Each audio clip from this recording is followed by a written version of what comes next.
Mesdames et messieurs, salut et bienvenue dans cette nouvelle édition du journal. Débutons par cette nouvelle. C'est vendredi 26 septembre.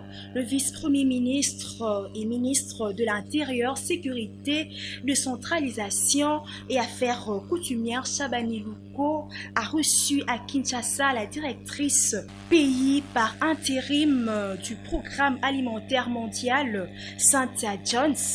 L'entretien a porté sur l'appui du PAM aux déplacés de guerre et victimes de catastrophes naturelles à travers le pays. Suivez. Nous sommes venus de parler avec le VPM, le ministre intérieur, pour expliquer nos projets du PAM qui est partout dans la démocratique République du Congo, à l'est, à l'ouest, à Kasaï, pour qu'ils comprennent nos défis de l'accès humanitaire, à la sécurité, et aussi nous sommes en train de travailler sur le nouvel décret de la gestion de catastrophes. Nous avons un projet et voilà, c'était très productif et je suis sûre qu'on va continuer d'améliorer et renforcer notre partenariat avec le ministre de l'Intérieur. Il y a 28 millions de personnes qui étaient dans la sécurité alimentaire aiguë. OK? C'est beaucoup. Principalement, maintenant, nous sommes en train de travailler à assister les personnes qui étaient dans la situation de crise, de conflit, de la choc. OK? Et maintenant, ça c'est à l'est, à Ituri, le Grand Nord, le Petit Nord, le Nord Kivu, le Sud Kivu et le Tanganyika, où il y a beaucoup de personnes déplacées, impactées par les inondations. On était en train d'assister les personnes déplacées dans la crise de la ex-Grand Bandundu. Maintenant, nous n'avons plus de ressources pour cette opération-là.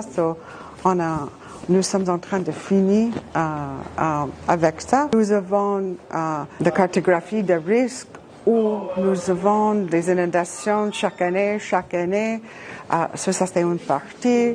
Nous sommes sur le terrain. Et on travaille avec beaucoup de communautés. Aussi, on sait qu'il y a une crise. On va travailler dans le système qui a besoin d'être au national, provincial et au territoire. Prenons cette info. Le président de la Cour constitutionnelle de la RDC, Dieudonné Kamuleta, continue d'être honoré à Prix Bel Campus. Il vient de recevoir un doctorat honoris causa à Marrakech, au Maroc, une distinction qui salue son parcours, son intégrité et sa rigueur érigée en exemple pour la jeune génération et le praticien du droit. Autre chose à présent, le ministre des Infrastructures, Travaux publics et Reconstruction, John Banzalunda, a lancé sa tournée d'inspection de routes concédées. Première étape, le Haut-Katanga, où il s'est rendu sur les axes Lubumbashi et Kasumbalesa, Mokano, Sakania, afin d'évaluer leur fonctionnement et envisager de solutions. Suivez. Sur la route Lubumbashi-Kasumbalesa, le ministre John Banzalunda, qu'accompagnait le gouverneur ad intérim de la province du Haut-Katanga, Martin Kazembe, et quelques députés, sous la conduite du directeur général de l'Agence congolaise des grands travaux, a marqué un premier arrêt au poste de péage de Kanyaka. Nico Nzaou a notamment fait savoir que sous peu, tous les postes de péage au pays seront automatisés. Le concessionnaire SGR a présenté au ministre et ses accompagnateurs le fonctionnement du poste de paysage installé pour lutter contre la surcharge qui détruit précocement la route. Il a par la suite présenté succinctement comment se fait le paiement qui donne droit au passage à chaque type de véhicule. Attentif, le ministre a posé plusieurs questions d'éclaircissement auxquelles des réponses lui ont été fournies, notamment par la coordination qui contrôle et certifie les recettes. Un second arrêt pour cette première route a été observé au poste de péage de Kasumbalesa village. Le cap a par la suite été mis sur la route Kasumbalesa-Mokambo-Sakanya. Ici, c'est le concessionnaire Jayou qui opère. Nouveau type de portique pour le poste de péage, couplé au poste de pesage, avec des cabines d'un autre modèle, mais le même principe. Chaque type de véhicule s'acquitte d'un droit de passage pour utiliser la route. Le ministre, qui tient à plus de rentabilité de ces routes concédées, a souhaité que l'opération d'automatisation des postes de péage s'accélère, car ceci permettra de mieux contrôler les recettes. Le ministre a par la suite poursuivi son périple jusqu'au port sec de Lukangaba, à la frontière avec la Zambie. Ici, outre les bureaux administratifs, il a pu observer les immenses parkings à l'import comme à l'export. C'est d'ici qu'il s'est exprimé en ces termes. Nous sommes en train d'inspecter les travaux qui sont faits sur ces tronçons. En même temps, avoir une idée pour essayer d'évaluer le fonctionnement des différentes concessions. Et ici, nous sommes au port sec de Sakanya, où nous sommes témoins des œuvres que réalise son Excellence Monsieur le Président de la République, chef de l'État, Félix-Antoine Tshisekedi Tshilombo. Sortie des terres, cette route n'a jamais existé. Et je peux vous assurer que c'est l'une des meilleures routes de la République. Et nous sommes devant ce port sec qui est construit il y a juste 2 ans par le président de la République.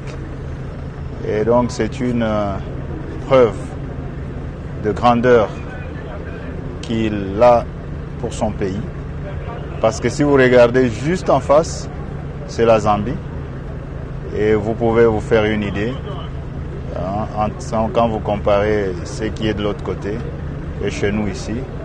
Au moins pour quelques rares fois, le Congo est au-dessus de ses voisins en termes des infrastructures. Et ça, c'est le mérite de son Excellence, Monsieur le Président de la République, chef de l'État, Félix-Antoine Tshisekedi Tshilombo. Restons toujours dans ce registre. Construction des infrastructures routières à Kinshasa sur le chantier du pont Gabu. Une étape décisive vient d'être franchie avec le coulage réussi du radieux prenant forme. L'agence congolaise de grands travaux rassure que le travaux avance avec confiance sous la supervision de son directeur provincial de la ville de Kinshasa. Regardez. Le chantier du pont cadre de l'avenue Kasavubu à Kabu, communément appelé Pont Gabi, avance à un bon rythme. Après les travaux de ferraillage, le radier, qui est la fondation clé de la future structure, a été coulé avec succès, marquant une étape décisive dans la construction du pont. Pour le moment, les équipes s'attellent au coulage progressif des pieds droits avec la fabrication des armatures, du tablier à l'atelier de ferraillage. Cette opération se poursuit par le bétonnage et le coffrage métallique des pieds droits sous la supervision attentive de l'ingénieur Thierry Mwantoté, chef de mission de l'Agence congolaise des grands travaux. Ces travaux sont exécutés par des ingénieurs et des ouvriers de l'entreprise congolaise Nosotem qui a donné au gouvernement les garanties du respect strict des normes techniques. Il est question pour toutes ces parties prenantes de conclure avec succès et efficacité ce projet stratégique pour l'écoulement des eaux dans la capitale. Le directeur provincial de la CGT à Kinshasa, Kevin Babakalelo, est confiant. Cet ouvrage, bien exécuté, sera livré dans les délais. Nous voulons nous assurer que le travaux se déroule très bien et que les plannings établis pour ces travaux est suivi de manière correcte. Donc, nous avons constaté que les travaux qui sont faits sont de qualité, donc c'est des travaux qui sont satisfaisants. Nous avons tenu à rappeler à l'entreprise que c'est important d'accélérer encore les rythmes d'exécution de ce projet parce qu'il y a un risque important qui s'annonce, ce sont les pluies. Il faut que le projet puisse suffisamment évoluer de manière à ce que nous puissions être en mesure de gérer les eaux de pluie qui vont bientôt arriver. Cette avancée illustre l'engagement constant de l'Agence congolaise des grands travaux à travers sa direction provinciale de Kinshasa dans la gestion efficace du chantier et la promotion d'une mobilité plus sûre et durable pour les habitants de la capitale. Toujours dans ces coins du pays, dans le Katanga, le commissaire provincial de la police nationale congolaise, le général Blaise Kilimbalimba, a exhorté ces éléments à faire preuve de loyauté, de patriotisme et de discipline. 3 valeurs qu'il juge indispensables pour garantir la sécurité et renforcer la confiance de la population envers la police. Suivez dans ses propos. Merci, monsieur le journaliste. Nous avons tenu notre première parade trimestrielle, comme je l'avais dit.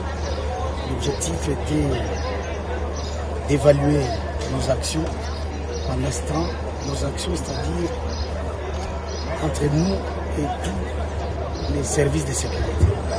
Parce que j'insiste sur ce comité de sécurité qui est le socle de la sécurité en province. Nous avons eu à évaluer, à rappeler la discipline des troupes, qui est un ensemble de règles que tout le monde doit suivre et observer. Nous avons rappelé la fidélité au chef de l'État, président de la République, Félix Antoine Tshisekedi, pour que cette loyauté et fidélité soit constatée. Nous avons rappelé aussi le patriotisme. Le patriotisme qui n'est que le sacrifice que les hommes en uniforme doivent mener. Ils ont juré pour ça, pour travailler pour la paix et la quiétude de sa population. Voilà, grosso modo, ce qu'a été cette parade. En général, vous avez... Il y a vraiment la collaboration, ce qui montre qu'il y a la discipline. Il y a la discipline, il y a la collaboration. Tout est humain et nous avons encore un chemin à parcourir comme service de sécurité. Donc les policiers, les militaires, tous les services se sont donnés corps pour réduire la criminalité dans le Haut-Katanga. Nous sommes déjà à un niveau. La parade d'aujourd'hui, c'est pour partir de là où nous sommes déjà, pour ne pas descendre, mais aller encore plus haut, pour réduire encore davantage jusqu'à rester peut-être à 15% ou 10% d'insécurité. Restant à Lubumbashi, l'insalubrité dans la chaîne alimentaire gagne du terrain dans le quartier Machipicha, par exemple près du marché Mimbulu, une boulangerie entreposant de sacs de pâtes douteuses infectées de mouches et posées à même le sol en violation flagrante de règles d'hygiène. Suivez. Des pâtes remplies dans des sacs impropres, envahies des mouches et abandonnées à même le sol, visiblement destinées aux poubelles, car dégageant une mauvaise odeur et dont la couleur est jaunâtre, tout porte à croire que cette pâte est avariée. Malheureusement, ces mélanges en état de putréfaction attendent la cuisson en pain ou autre pâtisserie destinée à la consommation humaine. Voilà les conditions dans lesquelles cette boulangerie, située non loin du marché Mimbulu, du côté Machipicha, produit ses pains. Ici, aucune règle d'hygiène n'est respectée, tout est humide et sombre. L'autorité urbaine, Patrick Kafwimbi, a ordonné à ses services de sceller cette boulangerie qui exerce sans se conformer aux exigences sanitaires. Un peu plus loin, dans une autre boulangerie, les conditions de travail sont presque similaires. Les agents, chacun dans sa tenue, sale à vue d'œil, manipulant la pâte à main nue et utilisant une eau insalubre pour les mélanges. L'autorité urbaine interpelle les responsables de la boulangerie aux notions d'hygiène.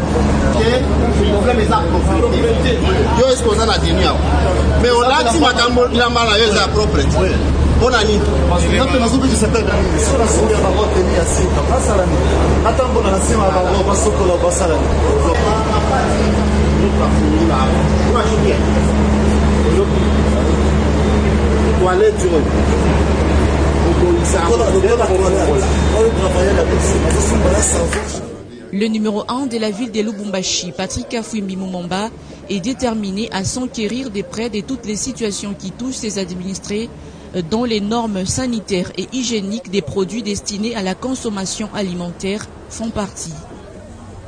Quittons la RDC pour le Congo-Brazzaville. À la tribune des Nations Unies, ce 24 septembre, le président Denis Sassou Nguesso a plaidé pour la paix, le multilatéralisme et une réforme en profondeur du Conseil de sécurité lors de son intervention devant la 80e Assemblée générale de cette organisation à New York. Suivez ces reportages de la presse présidentielle de la République du Congo.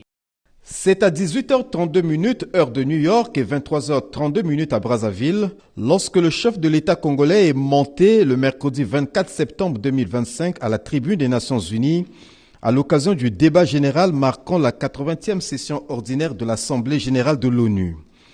Cette prise de parole de Denis Sassou Nguesso s'est articulée autour des thématiques à la fois vitales et cruciales.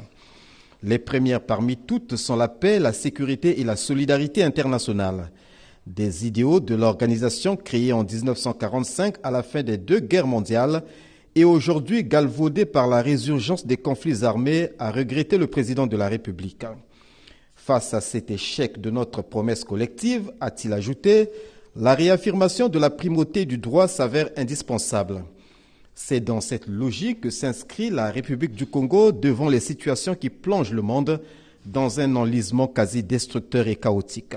Acteur épris de paix et de justice, qui œuvre pour l'amitié entre tous les peuples du monde, le Congo soutient la coexistence pacifique, la tolérance réciproque et la compréhension mutuelle. C'est pourquoi, au Moyen-Orient, mon pays soutient sans réserve la solution à deux États, israélien et palestinien, vivant côte à côte en paix. Dans les Caraïbes, mon pays continuera de soutenir le peuple cubain, exténué par des décennies d'un embargo aujourd'hui incompréhensible.